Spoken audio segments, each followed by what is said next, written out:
आज भी ऐसे लोगों की कमी नहीं है जो कहते हैं कि महाभारत झूठी थी।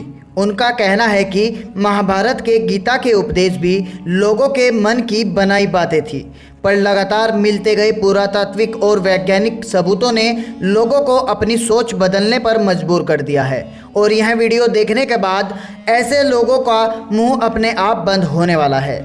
आज हम महाभारत से जुड़े 7 ऐसे जीवित प्रमाणों के बारे में बात करने वाले हैं जो आज भी मौजूद हैं। उसके बाद निर्णय आप पर मौजूद होगा कि महाभारत सच में हुआ था, अन्यथा नहीं। नमस्कार दोस्तों, मेरा नाम है शिवम पंडित और आप देख रहे हैं true info YouTube channel. Number 1, सबसे पहले बात करते हैं कुरुक्षेत्र के बारे में। ये बात तो हम सभी जानते हैं कि महाभारत का युद्ध कुरुक्षेत्र में हुआ था, जो आज भी हरियाणा राज्य में स्थित है। कहा जाता है कि उस समय तबाही ला देने वाले युद्ध में बहे खून की वजह से वहां की धरती भी लाल हो गई थी।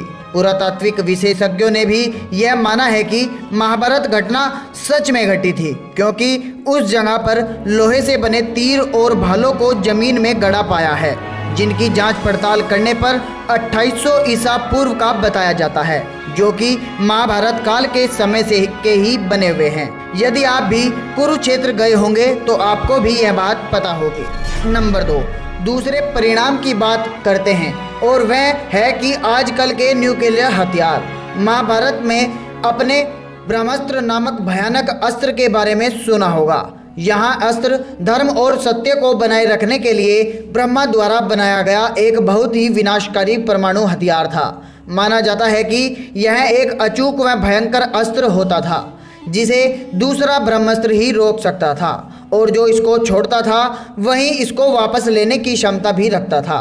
रामायण में जब लक्ष्मण ने मेघनाद पर ब्रह्मास्त्र से प्रहार करना चाहा तो भगवान श्री राम ने लक्ष्मण को यह कहकर रोक दिया कि अभी इसके प्रयोग करने का उचित समय नहीं है, क्योंकि इससे सारी लंका तबाह हो जाएगी और बेकसूर लोगों की जान जाएगी।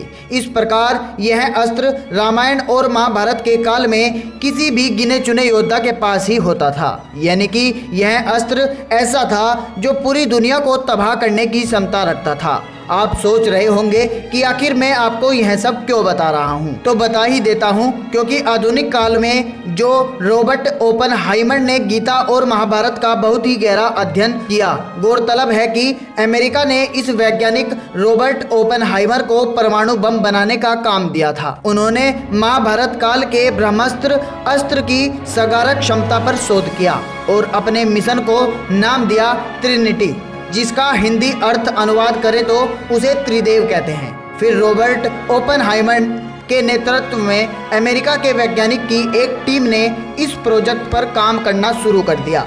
16 जुलाई 1945 को इसका पहला परीक्षण किया गया और धमाके का परिणाम कुछ ऐसा ही था जैसे पौराणिक ग्रंथों में ब्रह्मास्त्र के बारे में बताया गया था। इससे सारे परमाणु वैज्ञानिक इस बात को मानते हैं कि वास्तव में ब्रह्मास्त्र, जिसे आज हम परमाणु बम कहते हैं, उसका प्रयोग महाभारत में किया गया था। इस घातक बम के सफल परीक्षण के बाद रॉबर्ट ने गीता का श्लोक भी पढ़ा था और वह खुद रोने लगे थे। तो आइए आपको दिखाते हैं कि आखिर रॉबर्ट ओपनहाइमर ने क्या कहा था।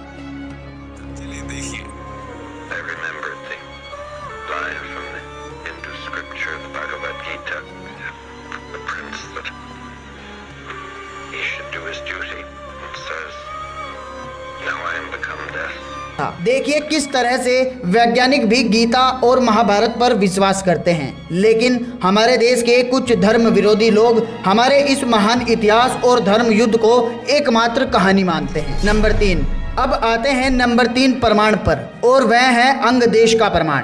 कुंती के सबसे बड़े बेटे दानवीर कर्ण अंग देश के राजा थे, जो उनको दुर्योधन द्वारा उपहार स्वरूप भेंट किया गया था। उस समय का अंग देश आज उत्तर प्रदेश के गोंडा जिले के नाम से जाना जाता है। साथ ही जरासंध द्वारा अपने राज्य के कुछ हिस्सों को कर्ण को दिए जाने की भी बात कही जाती है। आज बिहार के मुंगेर और भागलपुर जिले यह वही है, वही जिसको आज हम दिल्ली कहते हैं। वह महाभारत के समय में इंद्रप्रस्थ के नाम से जाना जाता था। तो यह स्थान तो काल्पनिक नहीं है, सैकड़ों स्थान तो ऐसे हैं जिनका नाम महाभारत के वक्त भी वही थे और आज भी वही है, जैसे कि द्वारका, कुरुक्षेत्र, बरनावा, हिंडिवा आदि।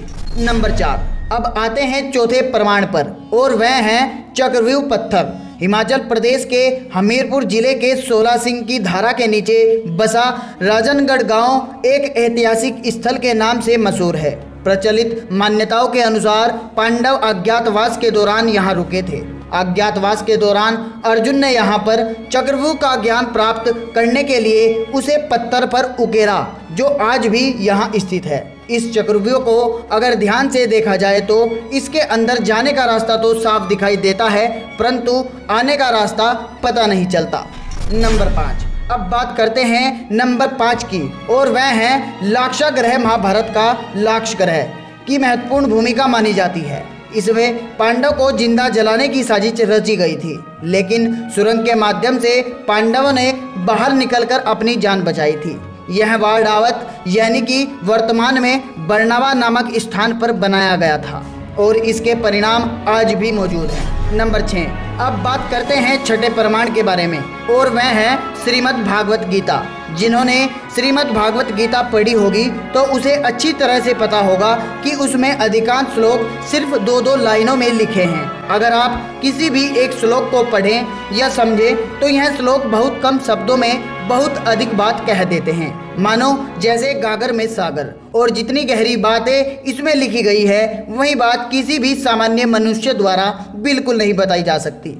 आज मानव सभ्यता बहुत विकसित हो चुकी है, लेकिन आज भी गीता में वह ज्ञान है जो अकल्पनीय है और अद्वितीय है, जिसे एक सामान्य व्यक्ति का दिमाग सोच भी नहीं सकता, जिसे केवल कोई महापुरुष या स्वयं भगवान ही बता सकते हैं, जो कि इस बात का सबूत है कि भगवान श्री कृष्ण थे और उन्होंने गीता का वाद संवाद अर्जुन के साथ किया। इसलिए अर्जुन भी थे तो पांडव भी थे और पांडव थे तो फिर महाभारत भी हुआ था। नंबर 7, तो अब हम बात करते हैं इस वीडियो के अंतिम परिणाम के बारे में और वह है द्वारका नगरी। इस बात से तो हम सभी परिचित हैं कि भगवान श्री कृष्ण द्वारका के राजा थे और महाभारत में इस बात का उल्लेख मिलता है कि यह नगरी जलमग्न हो गई थी। पुरातत्व विभाग को गुजरात के पास समुद्र के नीचे एक पुराना शहर मिला है, जिसके प्रमाणों से पता चलता है कि यह वही द्वारका नगरी है जो कि समुद्र में डूब गई थी, जिसका उल्लेख महाभारत में किया गया था।